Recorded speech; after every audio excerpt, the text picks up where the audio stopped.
तो हेलो दोस्तों, जिसका आप सभी को इंतज़ार था, फाइनली वो दमदार वीडियो आ चुकी है।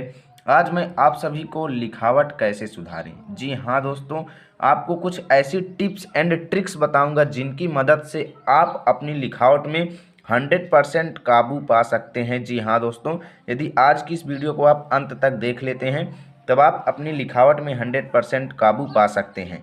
तो दोस्तों, कुछ लोगों की लिखावट जो होती है बहुत ही ख़राब होती है, भले ही उनके अंदर कितना भी नॉलेज हो, लेकिन यदि वो एग्ज़ाम में लिख देते हैं तो उनकी लिखावट से ही उनका मार्क्स ज़रूर कट जाता है। जी हाँ दोस्तों, और इसलिए आज की इस वीडियो को अंत तक देख लेना, आपकी स्टूडेंट लाइफ की ये भारी समस्या दूर हो जाएगी दोस्तों।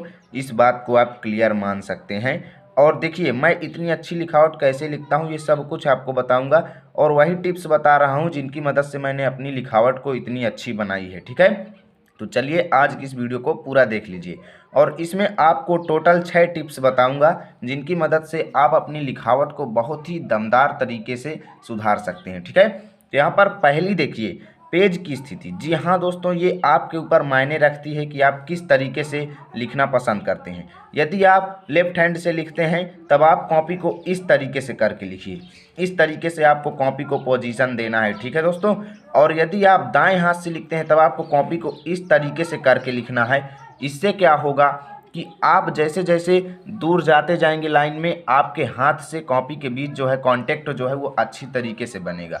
तो आपको पेज को दोस्तों इसी तरीके से रखना है। यदि आप लेफ्ट हैंड से रखते हैं तब आपको इस तरीके से करना है, और यदि आप राइट हैंड से लिखते हैं तब आपको कॉपी को इस तरीके से करके लिखना है एग्जाम में लिखते समय। ठीक है, कॉपी इस तरीके से कर लीजिए और लिखते चले जाइए। आपकी राइटिंग पर कोई इफेक्ट नहीं पड़ेगा। तो लिखते समय आपको पेज की जो पोजीशन रखना है दोस्तों, वो इसी तरीके से रखना है जिस तरीके से मैंने आपको बताया है। ठीक है, तो पहली टिप्स में आपको ये ज़रूर करना है, पेज की पोजीशन को सही रखना है जिस तरीके से मैंने बताया है। और देखिए, दूसरी टिप्स में आपको क्या करना है दोस्तों, बात आती है पेन पकड़ने का सही तरीका। पेन किस तरीके से पकड़ा जाए कि आप लिखावट को अच्छी तरीके से लिख पाएँ।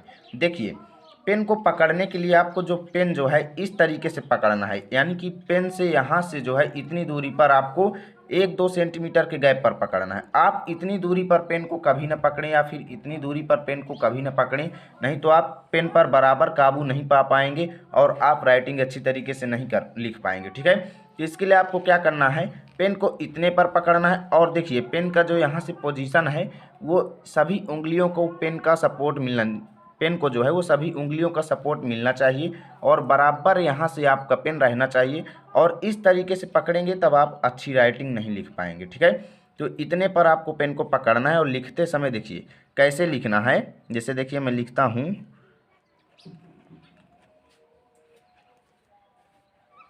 राम स्कूल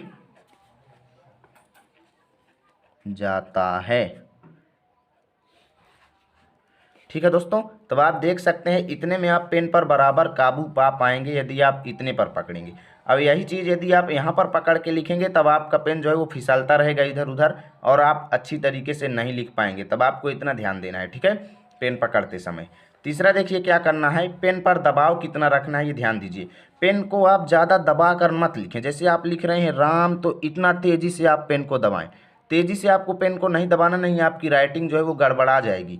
अब इसी को आप यदि सामान्य दाब पर रखेंगे तब आप देख सकते हैं कितना अच्छी तरीके से आप लिख पाएंगे। ठीक है, तो आपको पेन पर सामान्य दाब रखना है, पेन को ज़्यादा तेज़ी से नहीं दाबना है, और ना ही ज़्यादा हल्के से पकड़ना है कि एकदम हल्के से ही लिखें, तब आप पेन पर काबू नहीं पाएंगे और पेन इधर उधर भटकता रहेगा, और आपकी जो लाइनिंग है वो इस तरीके से हो जाएगी। तब आपको देखना है लिखने के बाद जो लाइन खींचना है वो बराबर एकदम सेम लाइन पर ही खींचना है। इससे आपकी राइटिंग जो है वो और ही अच्छी दिखेगी। और यदि आप इस तरीके से टेढ़ी मेढ़ी इस तरीके से खींचेंगे तो वो बिल्कुल भी अच्छा नहीं रहेगा, और आपकी राइटिंग जो है वो ख़राब हो जाएगी। तो लिखते समय आपको ध्यान देना है, और पेन पर मीडियम दबाव देना है, ना तो ज़्यादा लो देना है और ना ही ज़्यादा हाई देना है। ठीक है, उसके बाद देखिए यहाँ पर अक्षरों की जो बनावट है वो आपको कैसे करना है। अक्षरों को जो है ज़्यादा टेढ़ा मेढ़ा नहीं करना। जैसे आप का लिखते हैं तो कुछ लोग क्या करते हैं, इतना बड़ा का कर देते हैं, तो इससे जो है वो अक्षर जो है वो अच्छा नहीं लगता। आपको यदि लिखते हैं तब आपको बराबर पोजीशन देना है, दोनों तरफ अक्षरों को सेम लिखना है। अब जैसे लिखते हैं कुछ लोग रहा तो इतना बड़ा कर देते हैं, कुछ लोग सा लिखते हैं इतना बड़ा कर देते हैं, तो ये अच्छा नहीं लगता। आपको लिखना है तो बराबर इक्वल, जैसे यहाँ पर ही लिखे हैं तो सेम साइज, यानी दोनों तरफ बराबर जो है उनको साइज देना है। और अक्षरों को गोलाकार लिखना है, गोलाकार आकृति में अक्षरों को लिखेंगे तब अक्षर जो है वो देखने में अच्छे लगेंगे। और अक्षरों को पूर्ण तरीके से सेम साइज से आपको लिखना है जितना उनको लिखा जाता है, ठीक है। और कुछ लोग खा को जो है वो इस तरीके से लिख देते हैं तो अब उनका गलत हो जाता है।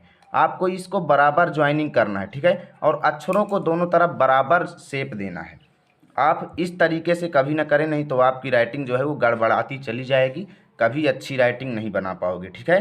तो इतना ध्यान देना। 5वां नंबर आपको क्या करना है, देखिए शब्दों के बीच जगह का ध्यान देना है। जब आप लिखते हैं तब आपको शब्दों के बीच जो स्पेस है वो सभी शब्दों के बीच बराबर स्पेस देना चाहिए। जैसे आप इन दोनों के बीच देखें तो इतना स्पेस है, इन दोनों के बीच देखें तो इतना स्पेस है, और इन दोनों के बीच भी इतना ही स्पेस है। और कुछ लोग क्या करते हैं, जैसे यहाँ पर लिखे राम तो यहाँ पर जैसे अब इतना गैप दे देंगे श्याम, कहेंगे कि राइटिंग बहुत अच्छी लगेगी, इसमें आपका मार्क्स भी कट जाएगा। एग्जामिनर सोचेगा इन दोनों के बीच कोई शब्द है जो स्टूडेंट ने लिखने के लिए भूल गया, ठीक है। तब आपको इतना ध्यान देना है, लिखते समय आपको ज़्यादा स्पेस भी नहीं देना है, एक सामान्य स्पेस देना है, ठीक है, ताकि जो है वो अच्छी तरीके से दिखाई दे और आपके राइटिंग पर कोई इफेक्ट न पड़े।